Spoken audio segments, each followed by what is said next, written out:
ദൈവത്തിൻ്റെ മഹനീയമായ സാന്നിധ്യത്തിൻ്റെ കീഴിലേക്ക് ഇന്നും നമുക്ക് പ്രവേശിക്കാൻ കർത്താവ് തന്ന ഈ നല്ല അവസരം, സാവകാശം, സമയം എല്ലാറ്റിനായി ഞാൻ എൻ്റെ ദൈവത്തെ സ്തുതിക്കുന്നു. ഇന്ന് ഈ മീറ്റിങ്ങിലേക്ക് കടന്നു വന്ന നിങ്ങൾക്കെല്ലാവർക്കും സ്വാഗതം. നിങ്ങൾക്കെല്ലാവർക്കും വേഗം വരാമെന്ന് അരുളി ചെയ്ത കർത്താവും രക്ഷിതാവുമാകുന്ന യേശു ക്രിസ്തുവിൻ നാമത്തിൽ എൻ്റെ നിസ്തുല്യമായ സ്നേഹവന്ദനം ഞാൻ അറിയിക്കുന്നു. കർത്താവ് നിങ്ങളെ അനുഗ്രഹിക്കട്ടെ. ദൈവത്തിൻ്റെ നിസ്തുല്യമായ നാമത്തിന് ഒരു സാക്ഷിയായി നിൽക്കാൻ കർത്താവ് എന്നെയും ബലപ്പെടുത്തിയല്ലോ, എന്നെയും സഹായിച്ചല്ലോ. ലോകത്തിൻ്റെ മോഹങ്ങളിലും അതിൻ്റെ ഇമ്പങ്ങളിലുമെല്ലാം പെട്ടുകിടന്ന നമ്മെ എല്ലാവരെയും കർത്താവിൻ്റെ സ്നേഹവചനത്തിൻ കീഴിലേക്ക് വിളിച്ചടുപ്പിച്ച പരിശുദ്ധാത്മാവിനെ ഞാൻ ഈ സമയം നന്ദിയോടെ ഓർക്കുന്നു. കാട്ടൊലിവായിരുന്ന നമ്മെ നാട്ടൊലിവാക്കി തീർത്ത കർത്താവിൻ്റെ മഹനീയമായ സ്നേഹത്തെ ഇന്ന് ഘോഷിപ്പാൻ തക്കവണ്ണം നമ്മുടെ അധരങ്ങളെ പരിശുദ്ധാത്മാവ് ബലപ്പെടുത്തട്ടെ. വിശ്വസിപ്പാൻ തക്കവണ്ണം നമ്മുടെ ഹൃദയങ്ങളെ ദൈവം ശക്തീകരിക്കട്ടെ. ഏറ്റെടുക്കാൻ തക്കവണ്ണം നമ്മുടെ വിശ്വാസത്തിന് ദൈവം വ്യാപ്തി കൂട്ടട്ടെ. എത്ര ദൈവമക്കൾ ഇന്ന് വിശ്വസിക്കുന്നുണ്ട് അവരുടെ ജീവിതത്തിൽ ദൈവപ്രവൃത്തി വൈകാതെ തന്നെ നടക്കും? ഞാൻ വിശ്വസിക്കുന്നു. കർത്താവിൻ്റെ ആഴമേറിയ സ്പർശനം, അതിനായി നമുക്ക് നമ്മെ തന്നെ തലകളെ വണക്കി സമർപ്പിച്ച് എല്ലാ ആകുല ചിന്തകൾ, എല്ലാ ഭാരങ്ങൾ, നിരാശകൾ നമുക്ക് ശാസിച്ച് നമുക്ക് ജയമെടുത്ത് ദൈവവചനത്തിലേക്ക് നമ്മുടെ മനസ്സും നമ്മുടെ കണ്ണും നമ്മുടെ കാതും നമ്മുടെ ആത്മാവും ശരീരവും എല്ലാം നമുക്ക് ഏൽപ്പിച്ചു കൊടുക്കാം. ദൈവം വലിയ കാര്യങ്ങൾ ചെയ്യട്ടെ. ഈ നല്ല സമയത്തിനായി ഞാൻ എൻ്റെ ദൈവത്തെ സ്തുതിക്കുന്നു. ഇന്നത്തെ ചിന്തയ്ക്ക് ആധാരമായി തെസ്സലോനിക്കർക്ക് എഴുതിയ 2-ാമത്തെ ലേഖനം 3-ാമത്തെ അധ്യായം.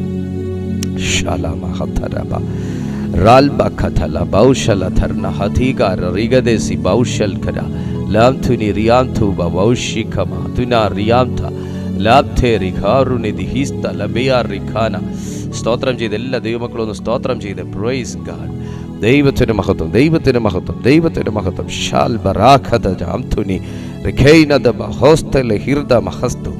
തെസ്സലോനിക്കർക്ക് എഴുതിയ 2-ാമത്തെ ലേഖനം. എല്ലാ ദൈവമക്കളും വിശുദ്ധ ബൈബിൾ തുറക്കുക.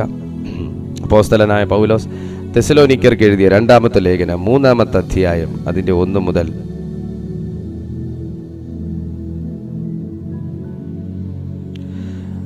3 വരെയുള്ള തിരുവെഴുത്തുകൾ നമുക്ക് ഇന്നത്തെ ചിന്തയ്ക്കായി എടുക്കാം.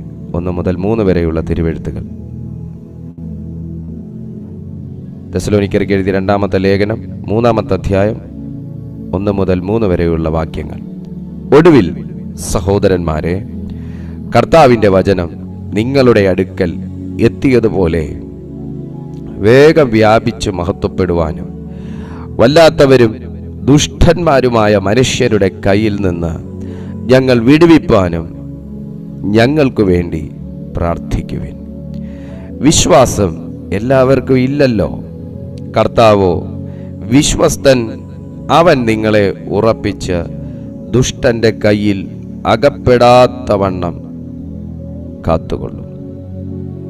തെസ്സലോനിക്കർക്ക് അപ്പോസ്തലനായ പൗലോസ്ലീഹ ഈ 2-ാമത്തെ ലേഖനം എഴുതുമ്പോൾ, നിങ്ങൾ തിരുവെഴുത്തിൽ എനിക്ക് വേണ്ടി, എൻ്റെ ശുശ്രൂഷയ്ക്ക് വേണ്ടി, എൻ്റെ വിളിക്ക് വേണ്ടി, എൻ്റെ തെരഞ്ഞെടുപ്പിന് വേണ്ടി, എൻ്റെ സുവിശേഷീകരണത്തിന് വേണ്ടി പ്രാർത്ഥിക്കുവിൻ എന്ന് വിശ്വാസികളോട് പറഞ്ഞ ഒരേ ഒരു പുതിയ നിയമ ഭക്തനെ മാത്രമേ നമ്മൾ കാണുകയുള്ളൂ. അത് അപ്പോസ്തലനായ പൗലോസ്ലീഹായാണ്. താൻ ഏറ്റവും കൂടുതൽ പ്രാർത്ഥിക്കുന്നവനാണ് എന്നതിലുപരി മറ്റുള്ളവരുടെ പ്രാർത്ഥനയിൽ വിശ്വസിക്കുന്ന ഒരു വലിയ ക്വാളിറ്റി കൂടെ ആ മനുഷ്യനുണ്ടായിരുന്നു എന്നുള്ളത് ശ്രദ്ധയർഹിക്കുന്ന ഒരു കാര്യമാണ്. മറ്റുള്ളവരെ കൊണ്ട് പ്രാർത്ഥിപ്പിച്ചാൽ എൻ്റെ ജീവിതത്തിൽ ഫലമുണ്ടാകുമോ? മറ്റുള്ളവർ പ്രാർത്ഥിച്ചാൽ എനിക്ക് വിടുതലുണ്ടാകുമോ? ഒരു വ്യക്തി പ്രൊഫറ്റിക്കലി എന്തെങ്കിലുമൊക്കെ പറഞ്ഞാൽ എൻ്റെ ജീവിതത്തിൽ വിടുതലുണ്ടാകുമോ? ഒരു വ്യക്തി പറയുന്ന ദൂത് സത്യമാണോ, അതോ അദ്ദേഹത്തിൻ്റെ സ്വന്തം ചിന്തയിൽ നിന്ന് പറയുന്നതാണോ? ഒരു വ്യക്തി പ്രാർത്ഥിച്ചാൽ മറുപടികൾ ലഭിക്കുമോ? ഇങ്ങനെയുള്ള ഒത്തിരി സംശയങ്ങൾ പ്രാർത്ഥിക്കുന്നവരുടെ ഇടയിൽ തന്നെ നിലനിൽക്കുമ്പോൾ തൻ്റെ ലേഖനങ്ങൾ ശ്രദ്ധയോടെ വായിക്കുന്ന തെസ്സലോനിക്ക സഭയോട് അഭിഷിക്തൻ പറയുന്നു, നിങ്ങൾ എനിക്ക് വേണ്ടി പ്രാർത്ഥിക്കണം. ഇന്നൊത്തിരി പേരോട് പ്രാർത്ഥിക്കാൻ പറയുന്ന വ്യക്തികൾ ഈ സന്ദേശം കേട്ടുകൊണ്ടിരിക്കുമ്പോൾ ഈ ഭക്തന്റെ പ്രാർത്ഥനയ്ക്കും പ്രാർത്ഥനാ റിക്വസ്റ്റുകൾക്കും മറുപടി ലഭിച്ചുവോ ഇല്ലയോ എന്ന് നമുക്ക് മുൻപോട്ടുള്ള ഭാഗങ്ങൾ വായിക്കുമ്പോൾ വ്യക്തമായി മനസ്സിലാകും. ഏറ്റവും കൂടുതൽ ലേഖനങ്ങൾ എഴുതാൻ ആ മനുഷ്യന് കാരണങ്ങൾ ഉണ്ടായത് തന്നെ പ്രാർത്ഥനയ്ക്കകത്ത് ചലനങ്ങൾ നടന്നതുകൊണ്ടാണ്. ഒരു ആമേൻ പറയാൻ പറ്റുമോ? ഏറ്റവും കൂടുതൽ പ്രവചനാത്മാവിൽ സംസാരിക്കാൻ, ഏറ്റവും കൂടുതൽ ആത്മമണ്ഡലത്തെക്കുറിച്ച് സംസാരിക്കാൻ, ഏറ്റവും കൂടുതൽ ആ മനുഷ്യന് ആധികാരികമായി ദൈവത്തെക്കുറിച്ച് സംസാരിക്കാൻ കഴിഞ്ഞത് തന്നെ പ്രാർത്ഥനകൾക്കകത്ത് നടന്ന ചില ചലനങ്ങളാണ്.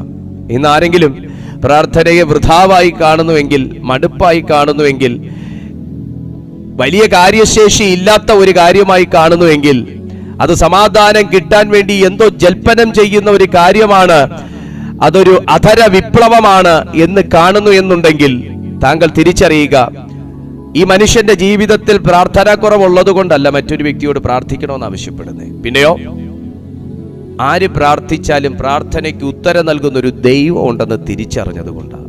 ഖമാൺ, എങ്ങനെ ഒരു വിഷയത്തിന് വേണ്ടി പ്രാർത്ഥിക്കണം, എങ്ങനെ ഒരു കാര്യത്തിന് വേണ്ടി നമ്മൾ അപ്രോച്ച് ചെയ്യണം, ഇതിനകത്ത് പ്രത്യേകിച്ച് ഫോർമാലിറ്റീസ് ഇല്ല. അതാണ് അതിൻ്റെ ഒരു സത്യം. എന്നാൽ പൗലോസ് ഒരു വാക്ക് അവിടെ എടുത്തു പറയുന്നു, എല്ലാവർക്കും വിശ്വാസമില്ലല്ലോ. ഇല്ലേ? അങ്ങനെ ഒരു വചനം ഇല്ലേ നമ്മൾ വായിച്ചതിനകത്ത്? ഉണ്ട്. രണ്ടാമത്തെ വാക്യത്തിനകത്ത് അവസാനിക്കുമ്പോൾ നിങ്ങളൊന്ന് നോക്കിക്കേ, രണ്ടാമത്തെ വാക്യം തുടങ്ങി അത് അവസാനിക്കുന്ന സമയം നോക്കിക്കേ, വിശ്വാസം എല്ലാവർക്കും ഇല്ലല്ലോ. അപ്പൊ പ്രാർത്ഥിക്കുന്ന ഒരു വ്യക്തിയും പ്രാർത്ഥിപ്പിക്കുന്ന ഒരു വ്യക്തിയും എങ്ങനെ ആയിരിക്കണമെന്നറിയാവോ? വിശ്വാസമുള്ളവനായിരിക്കണം. എന്തിനാണ് പൗലോസ് ശ്ലീഹ ഇത് പ്രാർത്ഥിക്കാൻ ആവശ്യപ്പെടുന്നത്? നമ്മൾ അതിൻ്റെ കാര്യങ്ങളൊന്ന് മനസ്സിലാക്കി കഴിഞ്ഞാൽ, ഒന്ന് ക്രോഡീകരിച്ച് ഈ വചനത്തെ ഒന്ന് എടുത്തു കഴിഞ്ഞാൽ നമുക്കത് മനസ്സിലാക്കാൻ കഴിയുന്ന എന്താണെന്നറിയാമോ? ഈ ആര് പ്രാർത്ഥിക്കണമെന്നാണ് പൗലോസ് പറയുന്നതെന്നറിയാവോ? കേൾക്കുന്നുണ്ടോ? ആര് പ്രാർത്ഥിക്കുന്നതാ പൗലോസ്, ആര് പ്രാർത്ഥിക്കണമെന്നാ പൗലോസ് പറയുന്നതെന്നറിയാവോ? ഒന്ന് ശ്രദ്ധിച്ച് കേൾക്കണം, ഭയങ്കര ആഴമാണ്. ആര് പ്രാർത്ഥിക്കണം? ഒന്ന്, ആർക്ക് പ്രാർത്ഥിക്കാം? അതാർക്കും പ്രാർത്ഥിക്കാം. പക്ഷേ ആര് പ്രാർത്ഥിച്ചാലാണ് മറുപടി അറിയണം. ഒന്ന്, ആര് പ്രാർത്ഥിക്കണം, ആർക്ക് പ്രാർത്ഥിക്കാം, എന്തിനു വേണ്ടി പ്രാർത്ഥിക്കണം. 3 കാര്യമുണ്ട് പൗലോസ് പ്രാർത്ഥിക്കാൻ പറയുന്നതിനകത്ത്. ആമേൻ. ഇത് ഞാനും നിങ്ങളും ഒരുപോലെ മനസ്സിലാക്കേണ്ട സത്യമാണ്. ആര് പ്രാർത്ഥിക്കണം, ആർക്ക് പ്രാർത്ഥിക്കാം, എന്തിനൊക്കെ വേണ്ടി പ്രാർത്ഥിക്കണം. എന്തിനൊക്കെ വേണ്ടി പ്രാർത്ഥിക്കണമെന്ന 3ാമത്തെ ചോദ്യത്തിന്റെ ഉത്തരം ഞാൻ ആദ്യമേ പറഞ്ഞേക്കാം. എന്തിനും പ്രാർത്ഥിക്കാം. ആമേൻ. എന്തിനും പ്രാർത്ഥിക്കാം. എന്തിനും പ്രാർത്ഥിച്ച മറുപടി ഉണ്ടോ ബ്രദർ ദീപു? തീർച്ചയായിട്ടും മറുപടി ഉണ്ട്. ഇനി ആര് പ്രാർത്ഥിക്കണം? ആദ്യത്തെ ചോദ്യം അത് പൗലോസ് ഇവിടെ പറയുന്നുണ്ട്. എല്ലാവർക്കും വിശ്വാസം ഇല്ലല്ലോ. സുഹൃത്തെ, വിശ്വാസത്തിന്റെ അഭിനേതാക്കളെ നമുക്ക് കാണാം, എന്നാൽ റിയൽ ഫെയ്ത്തിൽ ജീവിക്കുന്നവരെയും നമുക്ക് കാണാം. ഇന്ന് നമ്മൾ ദൈവത്തോട് ചോദിക്കേണ്ടത്, കർത്താവേ അഭിഷേകം തരണം, അധികാരം തരണം, കൃപ തരണം, വരം തരണം എന്നൊക്കെ നമ്മൾ ദൈവത്തോട് മുട്ടാപ്പിടി പിടിച്ച് നമ്മൾ പ്രാർത്ഥിക്കുന്നവരാണ്. എങ്കിലും ആദ്യം കർത്താവിനോട് നമ്മൾ ചോദിക്കാൻ പോകുന്നത് വിശ്വാസത്തിന്റെ ഒരു അഭിഷേകമാണ്. വിശ്വാസത്തിന്റെ അഭിഷേകമാണ്. Praise God. വിശ്വാസത്തിന്റെ ഒരു അഭിഷേകമാണ്.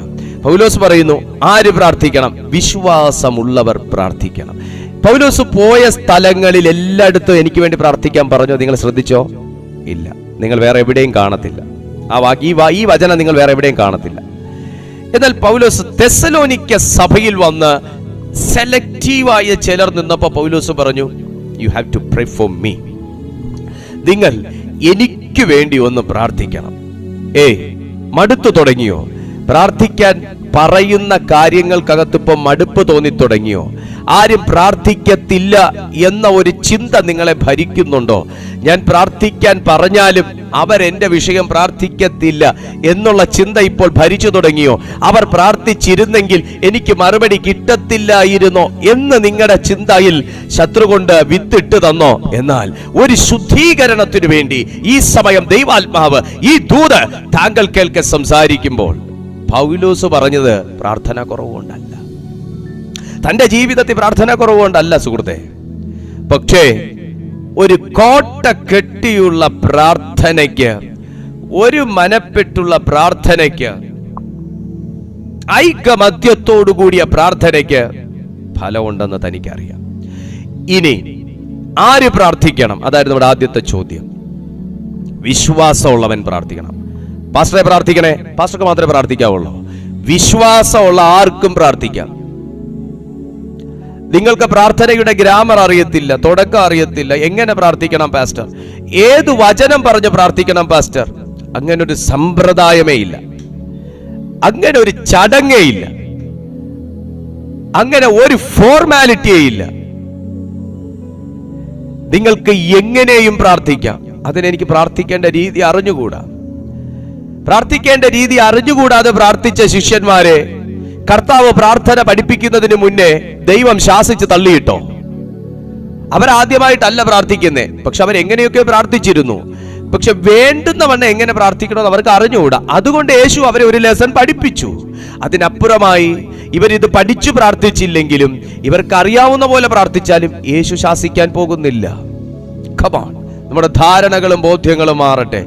അങ്ങനെ പ്രാർത്ഥിച്ചാലേ കർത്താവ് കേൾക്കൂ. ഈ കൂട്ടത്തിലുള്ളവർ പ്രാർത്ഥിച്ചാലേ, അങ്ങനെയൊന്നുമില്ല. പക്ഷെ പൗലോസ് അവിടെ ഒരു സെലക്ഷൻ എടുത്തു. എല്ലാരും പ്രാർത്ഥിക്കണ്ട, വിശ്വാസമുള്ളവർ പ്രാർത്ഥിക്കണം, വിശ്വാസമുള്ളവർ പ്രാർത്ഥിക്കണം, വിശ്വാസമുള്ളവർ പ്രാർത്ഥിക്കണം. ഒരു കൂട്ടായ്മയ്ക്കകത്ത് ദൈവം താങ്കളെ നിർത്തിയേക്കുന്നത് വെറുതെ അല്ല. ഒരു കൂട്ടായ്മയ്ക്കകത്ത് താങ്കളെ ദൈവം ആകർഷിക്കുന്നത് വെറുതെ അല്ല. ഒരു കൂട്ടായ്മയുടെ ശ്രദ്ധയേറിയ പ്രാർത്ഥനയ്ക്കകത്ത് പല കാര്യങ്ങൾ നടക്കും. ഒരു കൂട്ടായ്മയ്ക്കകത്ത് ഒരു മനസ്സോടെ നിൽക്കുന്ന സമയം, ഒരേ വിശ്വാസത്തോടെ നിൽക്കുന്ന സമയം പല കാര്യങ്ങൾ നടക്കും. ഇവിടെ പൗലോസിന്റെ ശുശ്രൂഷയിൽ പ്രാർത്ഥിക്കാൻ പറഞ്ഞ പൗലോസ് എന്തിനെ കണ്ടുകൊണ്ടാണ് പറഞ്ഞതെന്ന് ഒന്നാമത്തെ വാക്യത്തിൽ കിടപ്പുണ്ട്. ഇവർ എന്തിനു പ്രാർത്ഥിക്കണം? നമ്മൾ അവിടെ മനസ്സിലാക്കേണ്ട ഒരു കാര്യമുണ്ട്. നമ്മളെല്ലാരും പ്രാർത്ഥിക്കുന്നവരാ. എന്തിനാ പ്രാർത്ഥിക്കുന്നേ? സത്യമായിട്ട് നമുക്ക് അറിയത്തില്ല. നമ്മൾ അന്നേരം പറയും അത് ഇന്നൊരു വിഷയത്തിന്റെ വിടുതലിന്. അതല്ല അതിന്റെ റിയൽ ആയിട്ടുള്ള മറുപടി. വിഷയത്തിന്റെ വിടുതലല്ല അവിടുത്തെ സംഭവം. വിഷയത്തിന്റെ വിടുതൽ എങ്ങനെ വന്നു എന്നുള്ളതാണ് അതിന്റെ മറുപടി. നിങ്ങൾക്കൊരു വിഷയത്തിന്റെ മറുപടി ലഭിക്കാനുണ്ട്. ആ വിഷയത്തിന്റെ മറുപടികൾ ലഭിച്ചു കഴിഞ്ഞു. അതല്ല അവിടുത്തെ സ്റ്റാർ. ആ വിഷയത്തിനൊരു മറുപടി ലഭിക്കാൻ ചിലത് നടന്നു. അതാണ് അവിടുത്തെ സ്റ്റാർ. വിഷയത്തിന്റെ മറുപടി എല്ലാം ലഭിക്കും. നമുക്ക് പായസം ഉണ്ടാക്കി കിട്ടും. പായസം കുടിക്കുന്ന വ്യക്തിയല്ല അവിടുത്തെ സ്റ്റാർ. ഈ പായസം നിങ്ങളുടെ മുമ്പിൽ എത്താൻ ഇതിന്റെ പിന്നാമ്പുറങ്ങളിൽ നടന്ന ചില ക്രിയകളും പ്രവൃത്തികളും ഉണ്ട്. അതാണ് സ്റ്റാർ. പായസം സൂപ്പറായിരിക്കുന്നു. അതാ ടംബ്ലറിനകത്ത് അല്ലെങ്കിൽ ആ ഗ്ലാസിനകത്ത് അല്ലെങ്കിൽ കപ്പിനകത്ത് കിട്ടുന്ന പായസത്തിന്റെ ക്വാളിറ്റിയോ യോഗ്യതയോ അല്ല. അതിനകത്ത് ചില ഇൻഗ്രീഡിയൻസ് ഇട്ടതിനകത്ത് വന്ന ആക്യുറസിയാണ്. കമാൺ, ക്ലിയർ ആവുന്നുണ്ടോ? നാവിൽ വെള്ളം ഓടുന്നുണ്ടോ? Praise God. ഷുഗർ പേഷ്യൻസിനോട് ഞാൻ ഒന്നും പറഞ്ഞിട്ടില്ല. Praise to Jesus. ഒന്ന് സന്തോഷം ഉണ്ടെങ്കിൽ ഹല്ലേലൂയ പറഞ്ഞേ. Praise God. അതിന്റെ പിന്നാമ്പുറങ്ങളിൽ നടന്ന ചില സംഭവങ്ങളുണ്ട്. കുറെ എണ്ണം ഒരു പണിയും ഇല്ലാതെ എന്തൊക്കെയോ മനസ്സിലാകാത്ത ഭാഷകളിൽ സംസാരിക്കുന്നു. ആ കൂട്ടത്തിൽ പോകുന്നു, ആ കൂട്ടത്തിൽ കൂട്ടായ്മയിൽ വിശ്വസിക്കുന്നു, അവരുടെ കൂടെ ചേർന്ന് നിനക്കറിയുന്ന രീതിയിൽ പ്രാർത്ഥിക്കുന്നു. അതൊരു വേസ്റ്റ് ഓഫ് ടൈം അല്ല. അതിനകത്ത് നടക്കുന്ന ചില പ്രവൃത്തികളുണ്ട്. ആത്മലോകത്തിനകത്ത് നടക്കുന്ന ചില സംഭവങ്ങളുണ്ട്. ആമേൻ. പൗലോസ് പറഞ്ഞത് ആരോടാ? വിശ്വാസമുള്ളവരോട്. ഇനി ആർക്ക് പ്രാർത്ഥിക്കാൻ നമ്മൾ ആദ്യം പറഞ്ഞു? ആര് പ്രാർത്ഥിക്കണമെന്ന് പറഞ്ഞു? വിശ്വാസമുള്ളവർ പ്രാർത്ഥിക്കണം. കഴിഞ്ഞു. രണ്ടാമത്തെ ചോദ്യം, ആർക്ക് പ്രാർത്ഥിക്കാം? ആർക്കൊക്കെ പ്രാർത്ഥിക്കാം? ആർക്കൊക്കെ പ്രാർത്ഥിക്കാം? പ്രാർത്ഥനയുടെ മറുപടിയിൽ വിശ്വസിക്കുന്നവരും.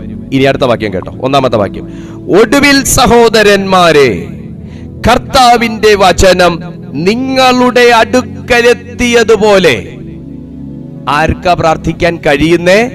പ്രാർത്ഥിക്കാൻ ഒരു വ്യക്തിക്ക് തോന്നണമെങ്കിലും, പ്രാർത്ഥിക്കാൻ ഒരു വ്യക്തിക്ക് തോന്നണമെങ്കിലും, പ്രാർത്ഥിച്ചാൽ ഒരു മുന്നേറ്റം, ഒരു വിടുതൽ ഉണ്ട് എന്നൊരു വ്യക്തിക്ക് വിശ്വസിക്കണമെങ്കിലും, പ്രാർത്ഥിക്കാമോ എന്ന് ചോദിച്ചാൽ യെസ് ഞാൻ പ്രാർത്ഥിക്കാമെന്ന് പറയണമെങ്കിലും, വചനം അടുക്കലെത്തിയവനും വചനം തൊട്ടവനുമായിരിക്കണം.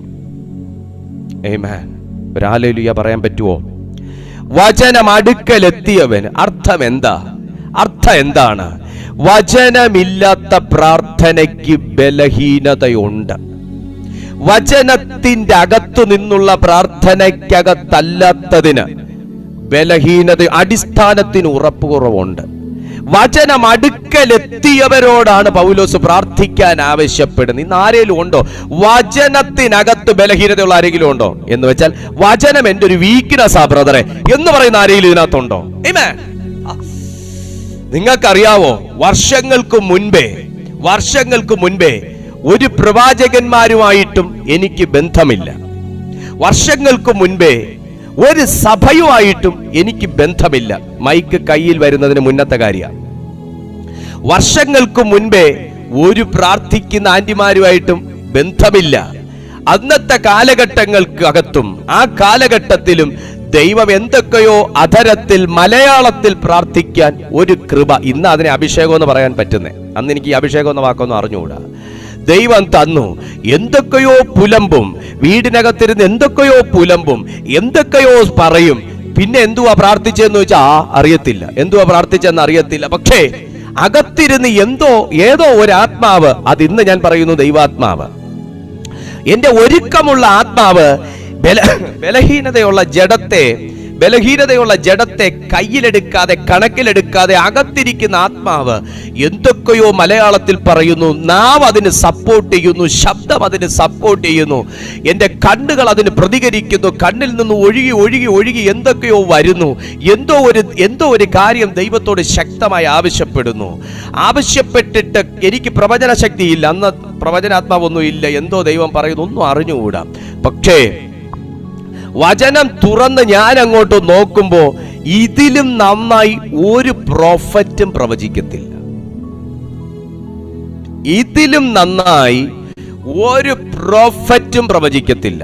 ഈ ലോകത്തിൽ നമുക്ക് ഒന്നാം സ്ഥാനം കൊടുക്കാൻ കഴിയുന്ന ഏതൊരു പ്രവാചകൻ ഉണ്ടെങ്കിലും ഞാൻ പൂർണ്ണമായി ആ പ്രവാചകനെ ബഹുമാനിച്ചുകൊണ്ട് ഞാൻ പറയുന്നു, ദൈവം പ്രവചിക്കുന്ന പോലെ ഒരു പ്രവാചകനും പ്രവചിക്കാൻ പറ്റത്തില്ല.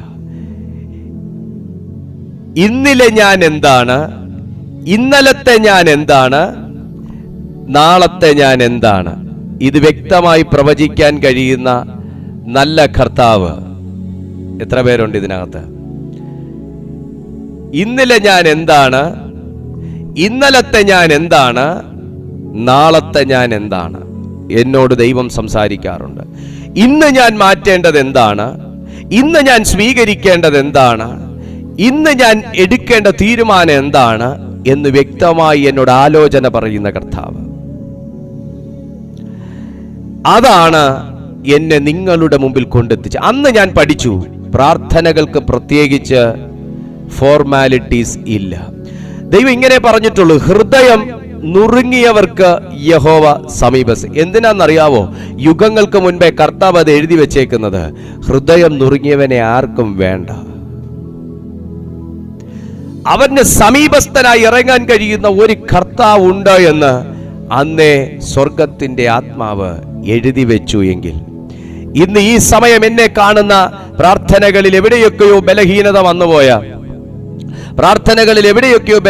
വന്നുപോയ, ജീവിതത്തിൽ എവിടെയൊക്കെയോ പ്രത്യാശ കൈവിട്ടുപോയ ജീവിതത്തിൽ എവിടെയൊക്കെയോ വീഴ്ചകൾ സംഭവിച്ച ഇനി എനിക്ക് മടങ്ങി വരാൻ കഴിയുമോ എന്നും ഇനി എനിക്ക് ദൈവത്തിന് വേണ്ടി പ്രയോജനപ്പെടാൻ കഴിയുമോ എന്നും എന്നെ ദൈവം തന്നെയാണോ വിളിച്ചതെന്നും എന്റെ പ്രാർത്ഥനകൾ ലോകത്തിനൊരു അനുഗ്രഹമാക്കി മാറ്റാൻ ദൈവത്തിന് കഴിയുമോ എന്നുമൊക്കെ ചിന്തിക്കുന്ന ചിലരോട് പരിശുദ്ധാത്മാവ് പറയുന്നു, നിന്നെ വിളിച്ചത് ദൈവമാണ്, നിന്നെ വിളിച്ചത് ദൈവമാണ്, നിന്നെ വിളിച്ചത് ദൈവമാണ്. വിശ്വാസം നിനക്കുണ്ടെങ്കിൽ നിന്നെ ദൈവത്തിന് ഉപയോഗിക്കാൻ പറ്റും. അവിടെ ഒരു ആവശ്യബോധത്തിന്റെ നടുവിൽ നിൽക്കുന്ന ഒരു പൗലോസിനെ നമുക്ക് കാണാൻ പറ്റും. നിന്നെ ആവശ്യമുണ്ട് കേട്ടോ ലോകത്തിന്. നിന്റെ പ്രാർത്ഥനകൾ ലോകത്തിന് ആവശ്യമുണ്ട്. നിന്റെ മിനിസ്ട്രി ലോകത്തിന് ആവശ്യമുണ്ട്. നിന്റെ പ്രവചന ശബ്ദങ്ങൾ ലോകത്തിന് ആവശ്യമുണ്ട്. നീ എന്ന വ്യക്തിയെ ദൈവത്തിന് ആവശ്യമുണ്ട്. Praise God. പൗലോസ് പറയാണ്, വിശ്വാസമുള്ളവർക്ക് പ്രാർത്ഥിക്കാം. അടുത്ത വാക്ക് പറയുന്നു, ഇനി ആർക്കാണ് പ്രാർത്ഥിക്കാൻ കഴിയുക? കർത്താവിന്റെ വചനം അറിഞ്ഞവനും കർത്താവിന്റെ വചനം തൊട്ടവനും പ്രാർത്ഥിക്കാം. പൗലോസ് വെറുതെ പ്രാർത്ഥിക്കാൻ പറയുവല്ല, പൗലോസ് പറയുന്നത് വചനം തൊട്ടവനോടാ പ്രാർത്ഥിക്കാൻ പറയുന്നത്. ഒരു ഹല്ലേലൂയ പറഞ്ഞേ. വചനം അടുത്തെത്തിയവനോട്. ഓ ഹല്ലേലൂയ. ഈ വചനം അടുത്തെത്തിയത് കൊണ്ടല്ലേ സുഹൃത്തെ നിങ്ങൾക്ക് പ്രാർത്ഥനയിൽ ഒരു വിശ്വാസം ഉണ്ടായത്? ഈ വചനം നിങ്ങളുടെ അടുത്ത് ഏതൊക്കെയോ വഴികളിലൂടെ ഈ വചനവും വചന പ്രസംഗങ്ങളും ഒക്കെ താങ്കളുടെ ജീവിതത്തിനകത്തേക്ക്, വീടിനകത്തേക്ക്, ഫോണിനകത്തേക്ക്, കണ്ണിന് മുന്നിലേക്ക് എത്തിയത് കൊണ്ടല്ലേ പ്രാർത്ഥനയിൽ ഇത്രയൊരു വിശ്വാസം നിങ്ങൾക്കെല്ലാവർക്കും വന്നു തുടങ്ങിയത്? ഇവിടെയും പൗലോസ് ആവശ്യപ്പെടുന്നു, വചനം അടുത്തെത്തിയവൻ പ്രാർത്ഥിക്കും. ഈ വചനം അടുത്തെത്തിയവന്റെ പ്രാർത്ഥനയ്ക്ക് അധികാരം കൂടുതലാണ്. ആമേൻ. വചനം അടുത്തെത്തിയവന്റെ പ്രാർത്ഥനയ്ക്ക്, വചനത്തിൽ നിൽക്കുന്നവന്റെ പ്രാർത്ഥനയ്ക്ക്, വചനത്തിൽ വിശ്വസിച്ച് പ്രാർത്ഥിക്കുന്നവന്റെ പ്രാർത്ഥനയ്ക്ക് ശക്തി കൂടുതലാണ്. ഇനി വചനം ഒരു വ്യക്തിയുടെ അടുത്തെത്തുക മാത്രമല്ല ചെയ്തേ. അടുത്ത് എന്താന്ന് നോക്കിയേ. നിങ്ങളുടെ അടുക്കൽ എത്തിയതുപോലെ വേഗം വ്യാപിച്ച് മഹത്വപ്പെടുവാനും വല്ലാത്തവരും ദുഷ്ടന്മാരുമായ മനുഷ്യരുടെ കയ്യിൽ നിന്ന് ഞങ്ങൾ വിടുവിക്കപ്പെടുവാനും ഞങ്ങൾക്ക് വേണ്ടി പ്രാർത്ഥിക്കുവിൻ. അപ്പൊ ഒരു പ്രാർത്ഥനയിൽ എന്ത് നടക്കും സഹോദരി? ഒരു പ്രാർത്ഥനയിൽ എന്ത് നടക്കും സഹോദര?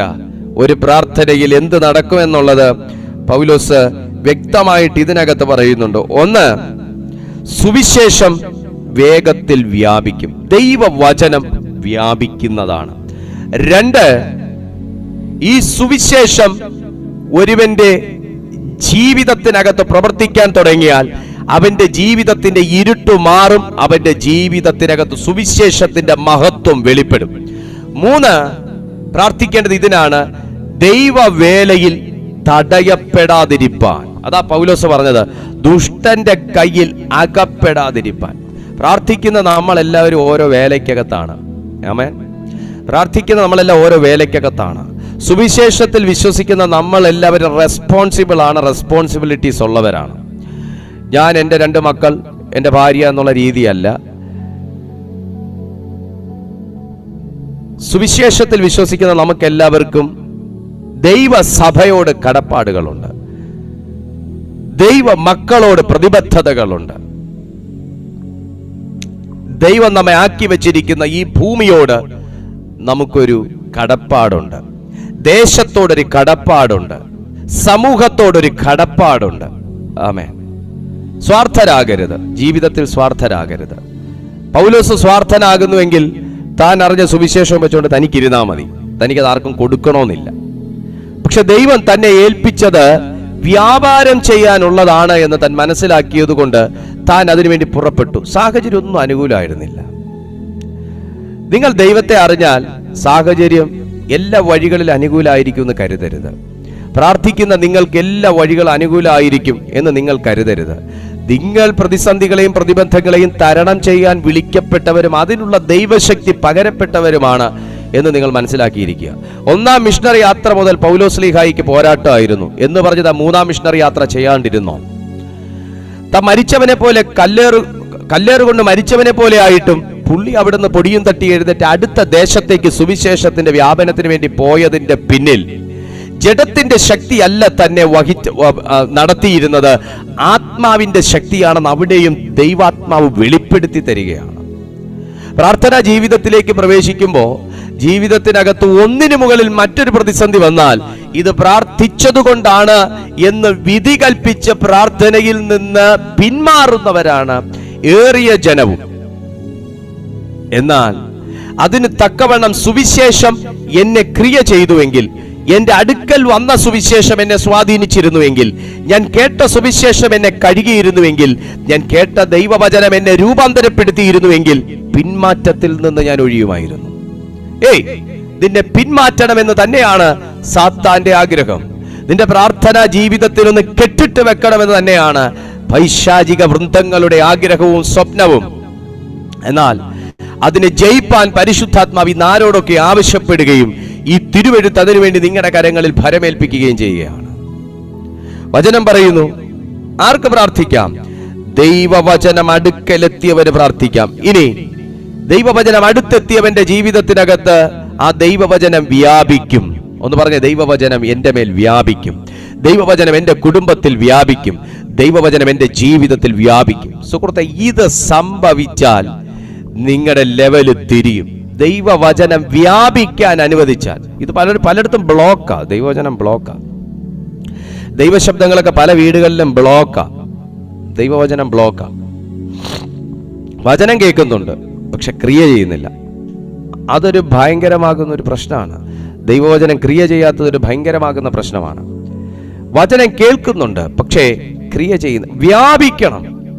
കേൾക്കുന്ന വചനം എൻ്റെ ആത്മാവിലേക്ക്, സന്ധികളിലേക്ക്, മജ്ജകളിലേക്ക്, മാംസങ്ങളിലേക്ക്, എൻ്റെ ശരീരത്തിലേക്ക്, സെല്ലുകളിലേക്ക് എല്ലാം വ്യാപിച്ചു കഴിഞ്ഞാൽ, അവയവങ്ങളിലേക്ക് വ്യാപിച്ചു കഴിഞ്ഞാൽ ഹീലിംഗ്സ് നടക്കും.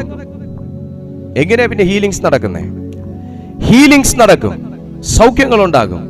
ഇനി ഇത് വ്യാപിക്കുന്ന സ്വഭാവം ഉണ്ടെങ്കിൽ ഭൂതങ്ങൾക്ക് ഇരിക്കാൻ പറ്റത്തില്ല, ഭൂതങ്ങൾക്ക് ഇരിക്കാൻ പറ്റത്തില്ല.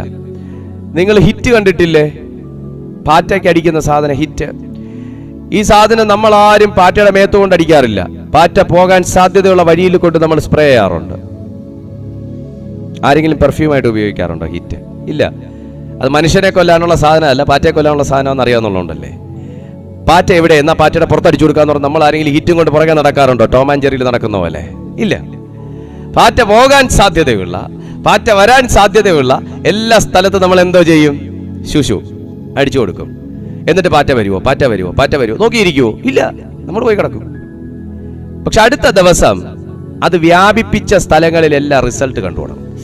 മനസ്സിലാവുന്നുണ്ടോ നിങ്ങൾക്ക്? ആ സാധനം എവിടെയൊക്കെ നമ്മൾ അപ്ലൈ ചെയ്തു അവിടെ റിസൾട്ട് ഉണ്ട്. വചനം നീ എവിടെയൊക്കെ അപ്ലൈ ചെയ്യൂ അവിടെ റിസൾട്ട് ഉണ്ട്. വിശ്വസിക്കുന്നോ? വിശ്വസിക്കുന്നോ? വചനം എവിടെ അപ്ലൈ ചെയ്യൂ അവിടെ റിസൾട്ട് ഉണ്ട്. പ്രവചനം അപ്ലൈ ചെയ്യുന്നിടത്തല്ല കേട്ടോ റിസൾട്ട്. സ്തോത്രം. ചിലർ പ്രാർത്ഥിക്കാൻ വിളിച്ചിട്ട് ഒരാമയം പോലും പറയുന്നത് കേൾക്കാറില്ല. ഓപ്പോസിറ്റ് ആളുണ്ടോ എന്ന് വരെ നമ്മൾ ചിന്തിക്കും. പ്രാർത്ഥിക്കാൻ വിളിക്കുമ്പോൾ ഒന്ന് റെസ്പോണ്ട് ചെയ്യണ്ടേ? ആമേൻ, സ്തോത്രം, കർത്താവേ നന്ദി, അങ്ങേക്ക് സ്തുതി, എന്തെങ്കിലുമൊക്കെ ഒന്ന് പറയണ്ടേ? Still they are waiting for something. ഇയാൾ എന്തെങ്കിലും പ്രവചിക്കുമോ നോക്കട്ടെ. ആ മനോഭാവമൊക്കെ ഒന്ന് ഉടച്ചുകളാ. Praise God. സൈലൻസ് ആണ് ഓപ്പോസിറ്റ് ഭാഗത്ത്. പ്രതികരിക്കണം. നിങ്ങൾ ആ ദൈവവചനത്തോടും പ്രാർത്ഥനയോടും ദൈവശബ്ദത്തോടും പ്രതികരിക്കാതെ നിങ്ങൾ നിങ്ങളുടെ പ്രതികൂലങ്ങളോട് പ്രതികരിക്കുന്നുണ്ടല്ലോ. നിങ്ങൾ എന്തുകൊണ്ട് ദൈവവചനത്തോട് പ്രതികരിക്കുന്നില്ല? എന്തുകൊണ്ട് 40, 50, 60 വർഷങ്ങളായി ദൈവവചനം കേട്ടിട്ട് ഒരു രൂപാന്തരം വരുന്നില്ല? എന്തുകൊണ്ട് ജീവിതത്തിൽ ഒരു പ്രോഗ്രസ് ഉണ്ടാകുന്നില്ല? ഇത് തന്നെയാണ് കാരണം. ദൈവവചനത്തോട് പ്രതികരണമില്ല, പ്രാർത്ഥനകളോട് പ്രതികരണമില്ല, ദൈവിക ആശയങ്ങളോട് പ്രതികരണമില്ല. Praise God. സർവേ കല്ലുകൾ അതിന്റെ ജോലി ചെയ്യും, മനുഷ്യന്റെ ജോലി ചെയ്യണം. നമ്മൾ സർവേ കല്ലുകളാകാൻ നിൽക്കരുത്, കുറ്റിയടിച്ച പോലെ. Praise God. പ്രതികരണമില്ല, പ്രതികരിക്കുന്നവരാകുക. പൗലോസ് ഊമന്മാരോട് പറഞ്ഞോ പ്രാർത്ഥിക്കാൻ? ബധിരന്മാരോട് പറഞ്ഞോ പ്രാർത്ഥിക്കാൻ? സാധാരണക്കാരോട് പറഞ്ഞോ പ്രാർത്ഥിക്കാൻ? ഇല്ല. ദൈവവചനം സ്വാധീനിച്ചവരോട് പറഞ്ഞു പ്രാർത്ഥിക്കാൻ. Come on. ദൈവവചനം സ്വാധീനിച്ചവർ, ഇത് ദൈവവചനം സ്വാധീനിച്ചവർ പ്രാർത്ഥനയ്ക്ക് നാവിലൊരു കെട്ടുവിട്ട് കൂട്ടിയിരിക്കുമ്പോ രാത്രിയും പകലും ഇല്ലാതെ ഉറക്കമുളച്ച് പ്രാർത്ഥിക്കുന്നവനെ ദൈവം കൈകളിൽ എടുക്കും. Price God. Hallelujah, hallelujah. എപ്പോ പ്രാർത്ഥിക്കാം? പോരാട്ടം വരുമ്പോൾ പ്രാർത്ഥിക്കാം, വെയിറ്റ് ചെയ്യും. പോരാട്ടം വരുമ്പോൾ പ്രാർത്ഥിക്കും, വെയിറ്റ് ചെയ്യാം. എപ്പോ പ്രാർത്ഥിക്കാം? എപ്പോഴും പ്രാർത്ഥിക്കാനാ വചനം പറയുന്നേ. എപ്പോഴും പ്രാർത്ഥിക്കാനാ ദൈവവചനം പറയുന്നേ. അതിന് പ്രത്യേകിച്ച് സമയമൊന്നുമില്ല കേട്ടോ, അതിന് പ്രത്യേകിച്ച് സമയമൊന്നുമില്ല. ഹല്ലേലൂയ. ഞാൻ എപ്പോഴും കർത്താവിനെ എൻ്റെ മുമ്പിൽ വെച്ചിരിക്കുന്നു എന്നാ ദാവീദ് പറയുന്നത്. പുള്ളിക്ക് വേറെ പണിയൊന്നുമില്ലേ. ഹല്ലേലൂയ. സഭയുടെ ലെവൽ എവിടെ പോയി? സഭയുടെ നിലവാരം എവിടെ പോയി? സഭയുടെ പ്രാർത്ഥനയെക്കുറിച്ചുള്ള കാഴ്ചപ്പാട് എവിടെ പോയി? എപ്പോഴും കൺമുമ്പിൽ വെച്ച ഭക്തന്മാരാ ഇതിന് സാക്ഷിയായിട്ട് നിൽക്കുന്നേ. നാളെ അവര് നമ്മളോട് ചോദിക്കാൻ ഇടവരാതിരിക്കട്ടെ. പാറ്റ വരുന്നത് നോക്കിയിരിക്കാതെ വരാൻ സാധ്യത ഉള്ളിടത്ത് അഡ്വാൻസ് ആയിട്ട് ഹിറ്റ് അടിച്ചു വെച്ചാൽ നാളെ രാവിലെ ഉറക്കം എഴുന്നേറ്റ് നോക്കുമ്പോൾ പാറ്റ വന്നതിൻ്റെയും ചിലത് നടന്നതിൻ്റെയും റിസൾട്ട് അവിടെ കാണാൻ കഴിയുന്ന പോലെ പോരാട്ടം വരുമ്പം പ്രാർത്ഥന തൂക്കാൻ നിൽക്കരുത്. അതിനു മുൻപേ യേശുവിന്റെ നാമത്തിൽ കമാൺ. പത്രോസിനോട് കർത്താവ് പറഞ്ഞത് ഇതാ, പാറ്റാൻ എന്നോട് റിക്വസ്റ്റ് ഇട്ടായിരുന്നു, 3 വട്ടം മെയിൽ ഇട്ടായിരുന്നു. ഞാൻ നിനക്ക് വേണ്ടി കർത്താവിനോട് അപേക്ഷിച്ചു, ഞാൻ നിനക്ക് വേണ്ടി ദൈവത്തോട് അപേക്ഷിച്ചു, നിന്റെ വിശ്വാസം പോകാതിരിക്കാൻ. വിശ്വാസത്തിന് ചൂണ്ടലിട്ടതിന് ശേഷം പത്രോസെ പോയിരുന്ന് പ്രാർത്ഥിക്കാൻ യേശു പറയായിരുന്നില്ലേ? പക്ഷെ നീ പാറ്റപ്പെടണ്ടെങ്കിൽ, നീ വീഴണ്ടെങ്കിൽ, നീ ട്രാക്ക് തെറ്റണ്ടെങ്കിൽ പത്രോസെ പ്രാർത്ഥിച്ചോ. ഇതാ കർത്താവ് പറഞ്ഞു. Praise to Jesus. ഇന്ന് പലരുടെയും വിശ്വാസമൊക്കെ എഴുന്നേക്കുന്ന സമയങ്ങളൊക്കെ വേറെ സമയമാണ്. അതിന് നല്ലൊരു പ്രാർത്ഥനാ വിഷയം തന്നെ അവർക്ക് വരണം, എന്നാലേ വിശ്വാസം എഴുന്നേക്കുള്ളൂ. പരിതാപകരമല്ലേ? സഭയുടെ ഇന്നത്തെ അവസ്ഥ ഭയങ്കര പരിതാപകര. പക്ഷെ ഉണരാൻ ഈ കൂട്ടായ്മയിൽ ചിലരോട് ദൈവാത്മാവ് ആവശ്യപ്പെടുകയാണ്. നമ്മുടെ നിലവാരമൊക്കെ ഒന്ന് മാറട്ടെ. എങ്ങനെ പ്രാർത്ഥിക്കണം? അയ്യോ, അതിന് പ്രത്യേകിച്ച് ഫോർമാലിറ്റി ഇല്ല. പക്ഷെ 1, വിശ്വാസമുള്ളവൻ പ്രാർത്ഥിക്കണം. 2, വചനം സ്വാധീനിച്ചവൻ പ്രാർത്ഥിക്കണം. വചനം സ്വാധീനിക്കണം. വചനം അടുക്കലെത്തിയവൻ പ്രാർത്ഥിക്കണം. 3, വചനം വ്യാപിച്ചവൻ പ്രാർത്ഥിക്കണം. 4, വചനത്താൽ മഹത്വപ്പെട്ടവൻ പ്രാർത്ഥിക്കണം. ഓ മൈ ഗാഡ്, അതല്ലേ പറഞ്ഞേ? വ്യാപിച്ച് മഹത്വപ്പെടുവാനും വല്ലാത്തവരും ദുഷ്ടന്മാരുമായ മനുഷ്യരുടെ കയ്യിൽ നിന്ന് ഞങ്ങൾ വിടുവിക്കപ്പെടുവാനും ഞങ്ങൾക്ക് വേണ്ടി പ്രാർത്ഥിപ്പീൻ. ഞാനൊരു കാര്യം ചോദിക്കട്ടെ. പൗലോസിന് ആദ്യം പോരാട്ടത്തെയും ബന്ധനത്തെയും ദുഷ്ടന്റെ തീയമ്പുകളെയും ഒക്കെ കുറിച്ച് പറഞ്ഞാ പോരെ? ആളെന്തിനാ പ്രാർത്ഥിക്കുന്നവന്റെ ക്വാളിറ്റിയെ കുറിച്ച് പറഞ്ഞേ? Oh Jesus. ഞാൻ ചോദിക്കട്ടെ, 1-ാമത്തെ വാക്യം മുതൽ 1-ാമത്തെ വാക്യത്തിൽ പൗലോസ് കുറെ ക്വാളിറ്റി പറയുന്നു. 2-ാമത്തെ വാക്യത്തിലാണ് ശരിയായ പ്രാർത്ഥന റിക്വസ്റ്റ് പുള്ളി പറയുന്നത്. ഞങ്ങൾ വല്ലാത്തവരും ദുഷ്ടന്മാരുമായ മനുഷ്യരുടെ കയ്യിൽ നിന്ന് ഞങ്ങൾ വിടുവിക്കപ്പെടുവാനും ഞങ്ങൾക്ക് വേണ്ടി പ്രാർത്ഥിപ്പിൻ. നമ്മളാണ് സാധാരണ ആദ്യമേ പ്രാർത്ഥന വിഷയമാണ് പറയുക, അല്ലേ? ആദ്യമായിട്ട് പ്രാർത്ഥന. പക്ഷേ ഇവിടെ പൗലോസ് പ്രാർത്ഥിക്കാൻ പറയുന്നവരുടെ ക്വാളിറ്റിയെ നമ്മുടെ മുമ്പിൽ വെളിപ്പെടുത്തുന്നുണ്ട്. പ്രാർത്ഥിക്കുന്നവന്റെ ജീവിതത്തിന്റെ ക്വാളിറ്റി എന്തായിരിക്കണം എന്ന് വെളിപ്പെടുത്തുന്നുണ്ട്. എങ്ങനെയുള്ളവൻ പ്രാർത്ഥിച്ചാലാണ് ദുഷ്ടന്റെ കെണി പൊട്ടുന്നതെന്ന് അവിടെ എഴുതി വെച്ചിട്ടുണ്ട്. ആമേൻ. അർത്ഥം, ഇതൊരു പൗലോസിന് വേണ്ടി പ്രാർത്ഥിക്കാൻ ഞാൻ ഇങ്ങനെ ആകണമെന്നല്ല. ഇത് എന്റെ ജീവിതത്തിലേക്ക് കൈനീട്ടുന്ന ദുഷ്ടന്റെ കൈകളിൽ നിന്ന് ഞാനും എൻ്റെ കുടുംബവും എൻ്റെ സഭയും എന്നെ സ്നേഹിക്കുന്നവരും എന്നെ വിശ്വസിക്കുന്നവരും ഞാൻ ചെയ്യുന്നതുമാകുന്ന കാര്യങ്ങൾ വിടുവിക്കപ്പെടണമെങ്കിൽ പ്രാർത്ഥിക്കുന്നവൻ എങ്ങനെയായിരിക്കണമെന്നും പ്രാർത്ഥിക്കുന്നവർ എങ്ങനെയായിരിക്കുമെന്നും ഇവിടെ ദൈവത്തിന്റെ ആത്മാവ് വെളിപ്പെടുത്തുകയാണ്. ഒരു ഡെലിവറൻസ് ആവശ്യമില്ലേ? ഒരു വിടുതൽ ആവശ്യമില്ലേ? ഒരു മുന്നേറ്റം ആവശ്യമില്ലേ?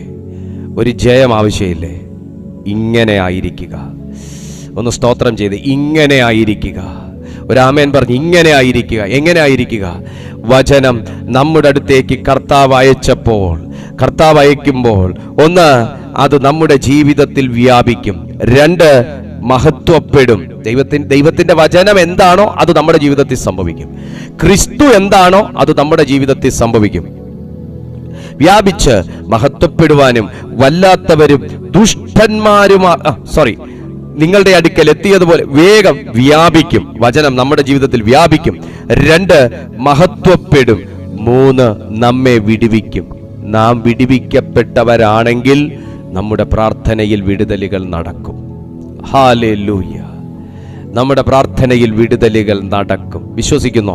ഈ കൂട്ടായ്മയിൽ ഇന്ന് വിടുതൽ നടക്കുമെന്ന് വിശ്വസിക്കുന്ന എത്ര പേരുണ്ട്? ഇന്നത്തെ ഈ മെസ്സേജിനകത്ത് എൻ്റെ ജീവിതത്തിൽ ഒരു വിടുതൽ നടക്കുമെന്ന് വിശ്വസിക്കുന്ന എത്ര പേരുണ്ട്? ഇന്നത്തെ ഈ മെസ്സേജിനകത്തുകൂടെ ഒരു ദൈവശക്തി എന്നെ തൊടുമെന്ന് വിശ്വസിക്കുന്ന എത്ര പേരുണ്ട്? അവരോട് പറയുന്നു, നിങ്ങൾ പ്രാർത്ഥിക്കണം. പൗലോസ് വിശ്വസിച്ച കാര്യം ഞാൻ ഒന്നുകൂടെ പറഞ്ഞോട്ടെ. 1, സുവിശേഷം വേഗത്തിൽ വ്യാപിക്കുവാൻ ഒരു പ്രാർത്ഥനയ്ക്ക് സാധിക്കും. നിങ്ങളൊരു ദൈവവിളിയുള്ള ഒരു വ്യക്തിയാണെങ്കിൽ, ദൈവത്തിന് വേണ്ടി പ്രയോജനപ്പെടാൻ ദൈവം തിരഞ്ഞെടുത്തിരിക്കുകയും ദൈവം വിളിക്കുകയും അഭിഷേകം ചെയ്തിരിക്കുകയും ചെയ്യുന്ന വ്യക്തിയാണെങ്കിൽ, നിങ്ങളിലൂടെ ദൈവത്തിൻ്റെ നാമം ഉയരും. നിങ്ങളുടെ അധരങ്ങളിലൂടെ സുവിശേഷം വ്യാപിക്കും. നിങ്ങളുടെ പ്രാർത്ഥനയിൽ കെട്ടുകൾ പൊട്ടും. നിങ്ങൾ കൈവച്ചാൽ രോഗികൾ സൗഖ്യമാകും, ഭൂതങ്ങൾ പുറത്തു പോകും. ആമേൻ. പക്ഷേ 3-ാമത്തെ വാക്യം പറയുന്നുണ്ട്, അതിന് തടയുന്ന ദുരാത്മാവുണ്ട്, അതിന് തടയുന്ന വ്യക്തികളുണ്ട്, അതിന് തടയുന്ന തടസ്സങ്ങളുണ്ട്. പക്ഷേ അതിനെ നേരിടാൻ വേണ്ടി നമ്മൾ സ്പെഷ്യൽ ഓർഡർ എടുക്കുകയല്ല വേണ്ടത്, സ്പെഷ്യൽ പ്രെയർ നടത്തുകയാണ് വേണ്ടത്. ആ സുവിശേഷത്തിന്റെ വ്യാപനം തടയാതിരിക്കാൻ സഭ എനിക്ക് വേണ്ടി പ്രാർത്ഥിക്കണം. അതാ പൗലോസ് പറയുന്നത്. ഇത് നിങ്ങളിലേക്ക് വരുന്നതിനെ തടയുന്ന എന്തെങ്കിലും ഉണ്ടെങ്കിൽ, നിങ്ങളുടെ മക്കൾ അനുഭവിക്കേണ്ട എന്തെങ്കിലും ശത്രു തടയുന്നുണ്ടെങ്കിൽ, നിങ്ങൾ അനുഭവിക്കേണ്ട എന്തെങ്കിലും സാത്താൻ തടയുന്നുണ്ടെങ്കിൽ, ഈ സമയം പ്രാർത്ഥനയുടെ ശക്തിയാൽ ആ തടസ്സങ്ങൾ പൊട്ടിക്കാൻ സർവശക്തനായ ദൈവം വിശ്വസ്തനാണ്. Praise God. ഹല്ലേലൂയ. ദുഷ്ടന്റെ കയ്യിൽ നിന്ന് വിടുവിക്കപ്പെടാൻ, ദുഷ്ടൻ തടയാതിരിക്കാൻ, ദുഷ്ടൻ മോഷ്ടിക്കാതിരിക്കാൻ എനിക്ക് വേണ്ടി പ്രാർത്ഥിപ്പീൻ. വിശ്വസിക്കുന്ന എല്ലാ ദൈവമക്കളും ഒരു നിമിഷം കണ്ണുകൾ അടച്ചാട്ടെ. നമുക്ക് ദൈവസന്നിധിയിൽ ഒരു വാക്ക് പ്രാർത്ഥിക്കുമ്പോൾ, നമ്മുടെ ഏതെങ്കിലും ഒന്നിനെ ശത്രു അപഹരിച്ചു വെച്ചിട്ടുണ്ടെങ്കിൽ, ഏതെങ്കിലും നന്മയെ ദുഷ്ടൻ അപഹരിച്ചു വെച്ചിട്ടുണ്ടെങ്കിൽ, ഏതെങ്കിലും കൃപകളെ ശത്രു ബ്ലോക്ക് ചെയ്ത് വെച്ചിട്ടുണ്ടെങ്കിൽ, ദൈവാത്മാവ് അത് റിലീസ് ചെയ്യാൻ ആഗ്രഹിക്കുകയാണ്. പരിശുദ്ധാത്മാവ് അത് റിലീസ് ചെയ്യാൻ ആഗ്രഹിക്കുകയാണ്. ഒരു കാലം ആഴമായി ദൈവവചനം താങ്കളെ സ്വാധീനിച്ചു. എന്നാൽ ഇന്ന് വചനമൊന്നും കേട്ടിട്ട് ഒന്നും സംഭവിക്കുന്നില്ലാത്ത പോലെ അവസ്ഥയിലാണെങ്കിൽ, ഒരു കാലം മണിക്കൂറുകളോളം നിങ്ങൾ പ്രാർത്ഥിച്ചു, എന്നാൽ ഇന്ന് 5 മിനിറ്റ് പ്രാർത്ഥിക്കുമ്പോൾ പ്രാർത്ഥന തീർന്നു പോകുകയാണെങ്കിൽ,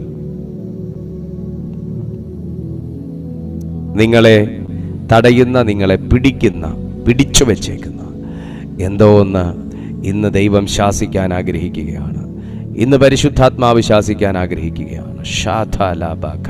പ്രാർത്ഥിക്കുക. എല്ലാ ദൈവമക്കളും ഒരു നിമിഷം കമോൺ, എല്ലാവരും ഒരു നിമിഷം ഒന്ന് പ്രാർത്ഥിച്ച് ദൈവസന്നിധിയിൽ പ്രാർത്ഥിക്കാൻ എത്ര ദൈവമക്കൾ തയ്യാറാണ്? അവർ മടുക്കാതെ ഈ സമയം ഒരു നിമിഷം ദൈവസന്നിധിയിൽ ഒന്ന് പ്രാർത്ഥിച്ച് ദൈവം നിങ്ങളുടെ മേൽ അയക്കുന്നതിനെ ഒന്ന് സ്വീകരിക്കാൻ, ദൈവം നിങ്ങളുടെ മേൽ അയക്കുന്നതിനെ ഒന്ന് സ്വീകരിക്കാൻ. ദൈവം നിങ്ങളുടെ മേൽ അയക്കുന്നതിനെ ഒന്ന് സ്വീകരിക്കാൻ. വളരെ പ്രാർത്ഥനയോടെ ഈ സമയം അതരങ്ങളൊന്ന് ചലിപ്പിച്ചൊന്ന് വായികൾ തുറന്നൊന്ന് സ്തോത്രം ചെയ്ത്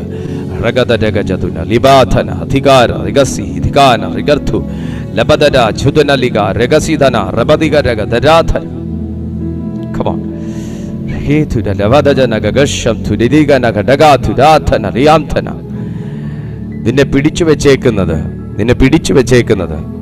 ഏതെങ്കിലും ദുരാത്മാവാണെങ്കിൽ ഇന്നത് വിടുവിക്കപ്പെടും.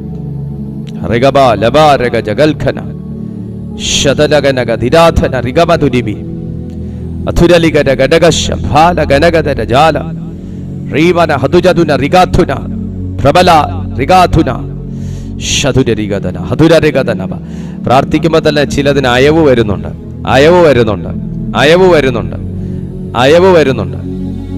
ഓ ഷാൽമാൻ ആന്തുനി റിയാംത ലബാർതുന റിഗദദഗജതുന ഹതുന റിഗദ. കമാൻ പ്രാർത്ഥിക്കുക. പല വീടുകൾക്കകത്തും ദൈവസാന്നിധ്യം ചലിച്ചു തുടങ്ങും. ഞാൻ വ്യക്തമായി പറയുന്നു, പല വീടുകൾക്കകത്തും ദൈവസാന്നിധ്യം ചലിച്ചു തുടങ്ങും. പല വീടുകൾക്കകത്തും വിടുതലുകൾ നടന്നു തുടങ്ങും. ഇന്നത്തെ ഈ വചനം ചെറുതല്ല. എന്തിന് പ്രാർത്ഥിക്കണം? ആര് പ്രാർത്ഥിക്കണം? ആർക്ക് പ്രാർത്ഥിക്കാം? പ്രാർത്ഥിക്കുന്നവൻ എങ്ങനായിരിക്കണം? പ്രാർത്ഥിച്ചാൽ എന്തോ നടക്കും? സ്വർഗം ഇടപെടുന്നു, സ്വർഗം ഇടപെടുന്നു. ഒരു ദൂത് കൂടെ ഞാൻ പറയുകയാണ്. നിന്റെ ജീവിതം ദൈവവചനത്താൽ ഒന്ന് മഹത്വപ്പെടണമെങ്കിലും, നിന്റെ ജീവിതത്തിൽ ഒരു ദൈവിക വ്യാപനം ഉണ്ടാകണമെങ്കിലും, വചനത്തിന്റെ വ്യാപനം ഉണ്ടാകണമെങ്കിലും, മൂന്നാമത് പൗലോസ് പറഞ്ഞ ആ വാക്യം, ദുഷ്ടന്റെ കയ്യിൽ നിന്ന് നീ വിടുവിക്കപ്പെടണം. നിന്റെ തലമുറകളാകട്ടെ, നിങ്ങളാകട്ടെ, നിങ്ങളുടെ സഭയാകട്ടെ, നിങ്ങളുടെ ശുശ്രൂഷകളാകട്ടെ, അതൊന്ന് ഉണരണമെന്നുണ്ടെങ്കിൽ ഈ പറഞ്ഞത് നടക്കണം. ആത്യന്തികമായി അതിനെന്താണ് പോംവഴി? ദൈവവചനത്താൽ സ്വാധീനിക്കപ്പെടുകയും ആ ശക്തിയിൽ പ്രാർത്ഥിക്കുകയും ചെയ്യുക. ഓ ജീസസ്, ആ ശക്തിയിൽ പ്രാർത്ഥിക്കുകയും ചെയ്യുക, ആ ശക്തിയിൽ പ്രാർത്ഥിക്കുകയും ചെയ്യുക. മടുത്തുപോയവരോട് ദൈവാത്മാവ് പറയുന്നു, പ്രാർത്ഥിച്ചു തുടങ്ങുക. പ്രാർത്ഥനയോട് മടുപ്പ് തോന്നി തുടങ്ങിയ ചിലരോട് കർത്താവ് പറയുന്നു, പ്രാർത്ഥിച്ചു തുടങ്ങുക, പ്രാർത്ഥിച്ചു തുടങ്ങുക. ഓ, പ്രാർത്ഥിച്ചു തുടങ്ങുക. തൊടുന്നു, തൊടുന്നു, തൊടുന്നു. ദൈവാത്മാവ് ചിലരെ തൊടുന്നു, ശക്തിയോടെ ദൈവാത്മാവ് ചിലരെ തൊടുന്നു.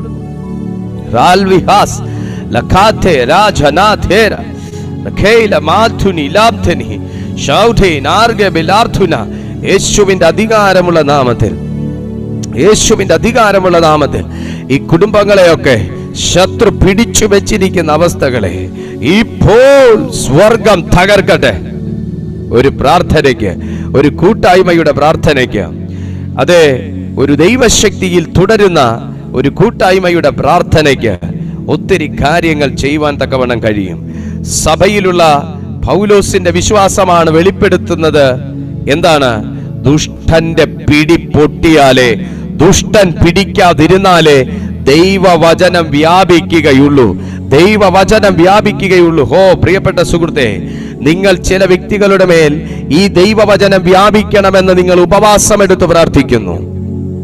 ചില മനുഷ്യരുടെ ഹൃദയങ്ങളെ ദൈവവചനം കീഴടക്കട്ടെ എന്ന് നിങ്ങൾ ഉപവാസത്തിൽ പ്രാർത്ഥിക്കുന്നു.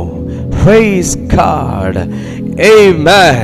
ചില വ്യക്തികളുടെ ജീവിതത്തിന്റെ നന്മകൾക്ക് തടസ്സമായി നിൽക്കുന്നത് പൊട്ടിമാറട്ടെ എന്ന് നിങ്ങൾ ഉപവാസമെടുത്ത് പ്രാർത്ഥിക്കുന്നു, നിങ്ങൾ പ്രാർത്ഥിക്കുന്നു, നിങ്ങൾ പ്രാർത്ഥിക്കുന്നു. എന്നാൽ പൗലോസ് ഇതിനകത്ത് തരുന്ന ഒരു ആത്മീയ മർമ്മം ഇതാണ്: പിടിച്ചു വെച്ചിരിക്കുന്ന ദുഷ്ടന്റെ കരങ്ങളെ വെട്ടിമാറ്റുവാൻ തക്കവണ്ണം പ്രാർത്ഥന എന്ന വാളിന് മൂർച്ച കൂടിയാലേ ചിലത് റിലീസാകുകയുള്ളൂ. Come on. ചിലത് റിലീസാകുകയുള്ളൂ. ഇന്ന് ഞാൻ ആത്മാവിൽ പ്രവചിക്കുന്നു, ഇന്ന് തടഞ്ഞു വെക്കപ്പെട്ടത് സ്വർഗം റിലീസ് ചെയ്തുകൊണ്ടിരിക്കുകയാണ്. ഇന്ന് ആർക്കൊക്കെയോ ഇതിന്റെ മൂർച്ച കൂടുന്നുണ്ട്, ആരൊക്കെയോ ദൂത് പിടിക്കുന്നുണ്ട്, ആരൊക്കെയോ വിശ്വസിക്കുന്നുണ്ട്. തടഞ്ഞു വെച്ചത് റിലീസാകാൻ പോകുന്നു, തടഞ്ഞു വെച്ചത് റിലീസാകാൻ പോകുന്നു, തടയപ്പെട്ടത് റിലീസാകാൻ പോകുന്നു.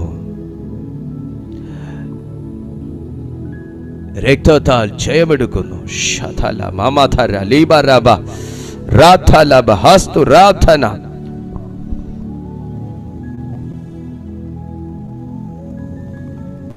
രക്തത്താൽ ജയം വിശ്വസിക്കുന്നവരുടെ ജീവിതത്തിൽ പിതാവേ, ഈ ദൈവപ്രവൃത്തി നടക്കട്ടെ. തടയപ്പെട്ടത് റിലീസായിക്കൊണ്ടിരിക്കുന്നു.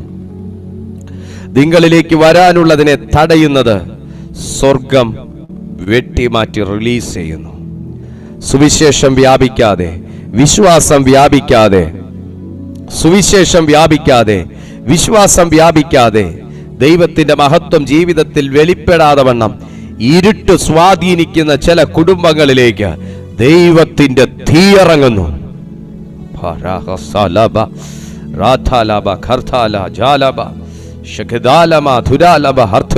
എന്നോട് ദൈവാത്മാവ് പറയുന്നു, ചിലർക്കെതിരെയുള്ള ദുഷ്ടന്റെ ആലോചനകൾ പോലും ദൈവാത്മാവ് അട്ടിമറിച്ചു കളയുകയാണ്.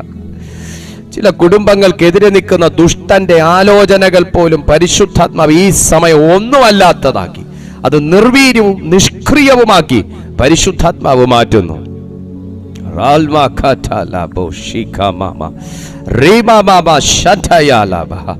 കർത്താവ് ശക്തിയോടും വ്യക്തമായിട്ട് എന്നോട് പറയുന്നു, ദുഷ്ടന്റെ ആലോചനകളെ ദൈവം മറിച്ചു കളയുന്നു, മറിച്ചു കളയുന്നു. നിങ്ങൾക്കെതിരായിട്ടുള്ള, നിങ്ങളുടെ കുടുംബത്തിനെതിരായിട്ടുള്ള മക്കൾക്കെതിരായിട്ടുള്ള ദുഷ്ടന്റെ ആലോചനകളെ പരിശുദ്ധാത്മാവ് മറിച്ചു കളയുക. ഈ സമയം പിടി വിടുകയാണ്. ചിലരുടെ കുടുംബത്തിൽ നിന്ന് ശത്രുവിന്റെ പിടി വിടുന്നു. ചിലരുടെ ആരോഗ്യത്തിൽ നിന്ന് ദുഷ്ടന്റെ പിടി വിടുന്നു. ഓ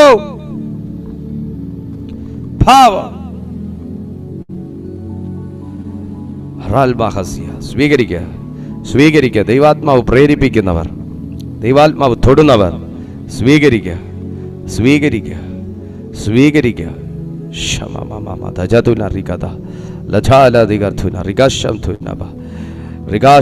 നിന്റെ തലമുറകളെയൊക്കെ പിടിച്ചു വെച്ചിരിക്കുന്ന ശത്രുവിന്റെ കൈ വിടുന്നു, വിടുന്നു, വിടുന്നു, വിടുന്നു.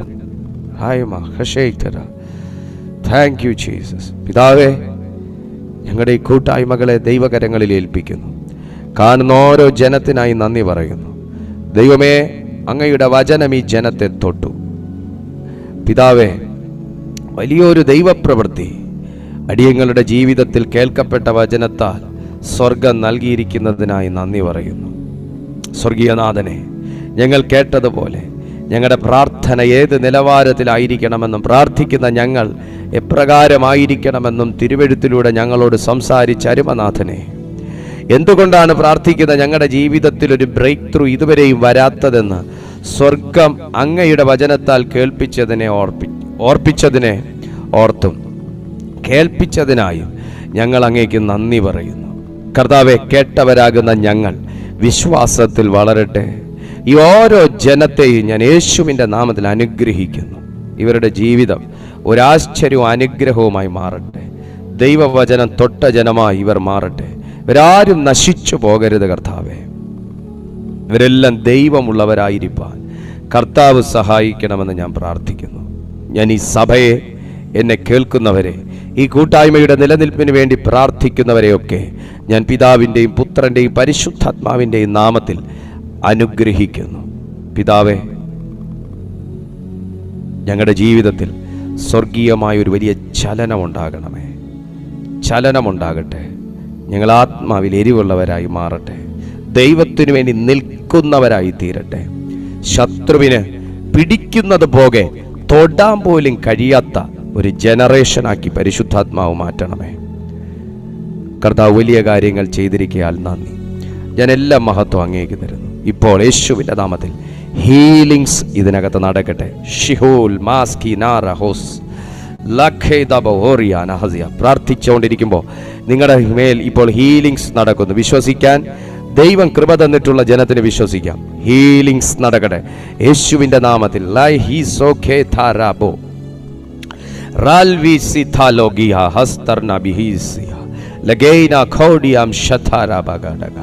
എൻ്റെ ദൈവം പല വിധത്തിലുള്ള വ്യാധികളാലും അസ്വസ്ഥതകളാലും രോഗങ്ങളാലും എന്നെ കാണുന്നവർ, അവർ ഏതൊക്കെ രോഗത്തിന്മേൽ അവർക്ക് ജയിക്കണമെന്ന് അവർ പ്രാർത്ഥിക്കുന്നു. ഇപ്പോൾ അത് സംഭവിക്കട്ടെ. ഇൻ ജീസസ് നെയിം, ആമേൻ. സ്വർഗം വലിയ കാര്യങ്ങൾ ചെയ്തിട്ടുണ്ട്. നിങ്ങൾ ദൈവിക കാര്യങ്ങളിൽ നിങ്ങൾ വിശ്വസിക്കുക. ഈ വചനം നിങ്ങൾക്ക് അനുഗ്രഹമായെങ്കിൽ ഈ വീഡിയോയ്ക്ക് ഒരു ലൈക്ക് കൊടുക്കുക. മറ്റുള്ളവർക്ക് കൂടെ ഈ മെസ്സേജ് നിങ്ങൾ ഷെയർ ചെയ്യുക.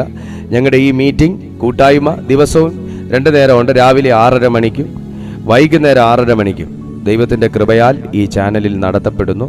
നിങ്ങൾ ആദ്യമായിട്ട് ഞങ്ങളുടെ ഈ വീഡിയോ കാണുകയാണെങ്കിൽ നിങ്ങൾ ഈ ചാനൽ സബ്സ്ക്രൈബ് ചെയ്യുക. എല്ലാ ദിവസത്തെയും ഞങ്ങളുടെ 2 നേരത്തെ മീറ്റിങ്ങിലും കഴിയുമെങ്കിൽ നിങ്ങൾ ജോയിൻ ചെയ്യുകയും മറ്റുള്ളവരോട് ഞങ്ങളുടെ ഈ കൂട്ടായ്മയെക്കുറിച്ച് അറിയിക്കുകയും ചെയ്യണമേ എന്ന് ഞാൻ നിങ്ങളെല്ലാവരെയും ഓർമ്മിപ്പിക്കുന്നു. ഒപ്പം ഞങ്ങളുടെ ഈ സഭയ്ക്ക് വേണ്ടി നിങ്ങൾ പ്രാർത്ഥിക്കണം. ദൈവം വലിയ കാര്യങ്ങൾ ഈ ദിവസങ്ങളിൽ ചെയ്തുകൊണ്ടിരിക്കുന്നു. അതിൻ്റെ ആഴം വർദ്ധിക്കാൻ നിങ്ങൾ പ്രാർത്ഥിക്കണം. ഈ സഭയുടെ നിലനിൽപ്പിനായി നിങ്ങൾ പ്രാർത്ഥിക്കണം എന്നും കൊണ്ട് ഞാൻ ഓർമ്മിപ്പിക്കുന്നു. കർത്താവ് വലിയ കാര്യങ്ങൾ ചെയ്യട്ടെ. അടുത്ത ദിവസം തമ്മിൽ കാണുന്നതുവരെ അത്യുന്നതൻ്റെ ചിറകിൻ്റെ കീഴിൽ കർത്താവ് സൂക്ഷിക്കട്ടെ. God bless you. ഇപ്പോൾ നമുക്ക് ആശീർവാദം പറയാനുള്ള സമയമാണ്. Praise God. ഷാറ്റാല മഹസ്തർഡബ ഹൗഷിയാലബ ലാബ്ധനബ. സൂമിൽ നിൽക്കുന്നവർ പോകരുത്. ഞാൻ നിങ്ങൾക്ക് വേണ്ടി ഒരു വാക്ക് പ്രാർത്ഥിക്കാൻ ആഗ്രഹിക്കുന്നു. ഷാഖാരാല മഹസ്തുർന ഹൗസിലി റിബിക ബാബ. ലാബ്ധുനറികത. ഒന്ന് പ്രാർത്ഥിച്ചുകൊണ്ടിരുന്നത് എല്ലാ ദൈവമക്കളും, യൂട്യൂബിൽ ഞങ്ങളെ കാണുന്നവരും എല്ലാവരും ഒന്ന് പ്രാർത്ഥിച്ചുകൊണ്ടിരുന്നത്. ശിഖധരമധരാധര റീഖാമാന ശലഭ ഹസ്തോ ലീബ റിഖത ലബാർത്ഥുന ഹിതാലബഹസ് ദുരാതബഹ തിജാലഗക്ഷസി റിഥാനബഹതു ജഗൽഖനക ദീപൽക്കമന ഓ റികതന ബൗഷസ്. നന്ദിയോടെ സ്തുതിക്കുന്ന കർത്താവേ, ആശീർവാദം പറയാം. പിതാവായ ദൈവത്തിൻ്റെ സ്നേഹവും പുത്രനാം യേശുക്രിസ്തുവിൻ്റെ കൃപയും പരിശുദ്ധാത്മാവിൻ്റെ സംസർഗവും കാവലും കൂട്ടായ്മയും കേട്ട തിരുവെഴുത്തിനോടും ഈ മീറ്റിങ്ങിൽ കൂടിയ സകലരോടും ഇനി ഈ സന്ദേശം കേൾക്കാനിരിക്കുന്നവരോടും ഇന്നും എന്നും കർത്താവിൻ്റെ വരവോളവും പൂർണ്ണ ശക്തിയോടുകൂടെ തന്നെ ഇരിക്കുമാറാകട്ടെ. ആമേൻ, ആമേൻ, ആമേൻ. ജയം നൽകിയ ദൈവത്തിന് ഹൃദയത്തിൻ്റെ ആഴങ്ങളിൽ നിന്ന് നന്ദി പറയാം. Hallelujah, hallelujah, hallelujah. യൂട്യൂബിൽ ഞങ്ങൾ ഇത്രയും സമയം കണ്ട എല്ലാവരോടുമുള്ള സ്നേഹം ഞാൻ അറിയിക്കുന്നു. കർത്താവ് നിങ്ങളെ സഹായിക്കട്ടെ. മറക്കണ്ട, നാളെ രാവിലെ മോർണിംഗ് മെസ്സേജും നമുക്കുണ്ട്. നിങ്ങൾ ജോയിൻ ചെയ്യുക. പുതിയൊരു സബ്ജക്റ്റാണ്, പുതിയൊരു സന്ദേശമായിരിക്കും നാളെ രാവിലത്തെ മോർണിംഗ് മെസ്സേജ്. അതുകൊണ്ട് നിങ്ങളെല്ലാവരും പ്രതീക്ഷയോടെ പ്രാർത്ഥനയോടെ ജോയിൻ ചെയ്യുകയും നിങ്ങൾക്ക് അയച്ചു കിട്ടുന്ന ലിങ്ക് നിങ്ങൾ മറ്റുള്ളവർക്കൂടെ അയച്ചു കൊടുക്കുകയും ചെയ്യണമേ എന്ന് ഞാൻ പ്രാർത്ഥിക്കുന്നു. ഞാൻ നിങ്ങളെ ഓർമ്മിപ്പിക്കുന്നു. സ്തോത്രം. ദൈവം നിങ്ങളെല്ലാവരെയും